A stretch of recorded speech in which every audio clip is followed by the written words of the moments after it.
With rail workers and coal miners being screwed over, we thought we'd give you some good news on the labor front.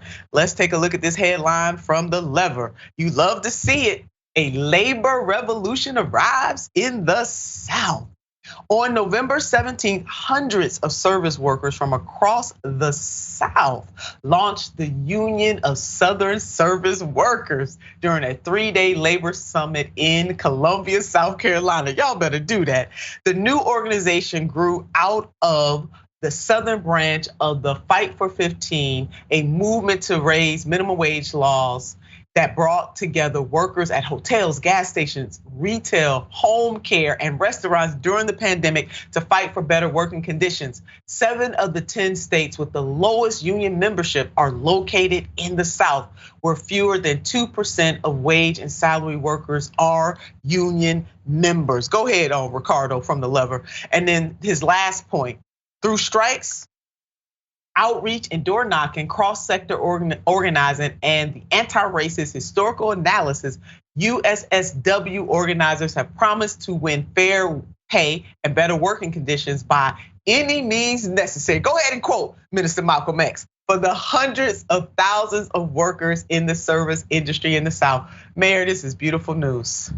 I absolutely love it. When you think about the work, the history of work exploitation in the South, to hear this, to see this, it's beautiful. And we already know once they win for themselves, they win for all workers. And people might not think about that, but the unions gave us weekends, they gave us child labor laws, and now they're bringing it to the South. I'm super excited about this and can't wait to find out a way to support.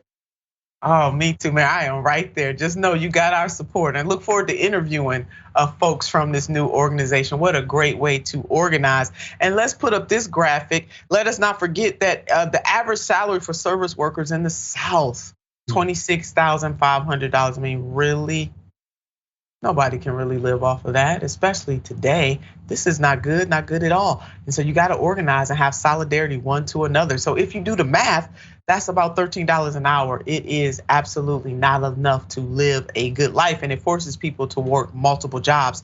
And it's a good reminder that support for labor unions is popular. US approval of labor unions at the highest point since 1965. Don't let these politicians fool you. And we know what they just did to the rail workers. They railroaded, excuse the pun, the railroad workers. Not a good look for Democrats and not a good look for the GOP. I think there's gonna be a backlash against politicians because of what they did not do for the railroad workers for both parties, but especially the Democrats.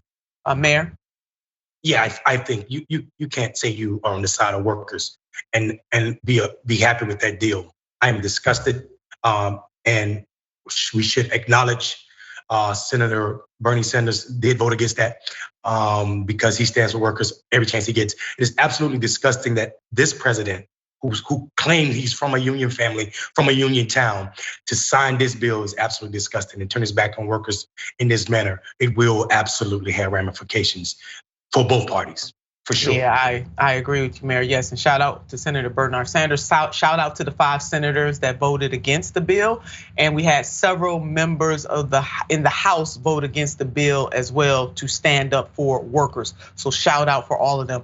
And if you want to support the Union of Southern Service Workers, follow them on Twitter, and there it is. You can support them. Please support them. Bravo for all the great work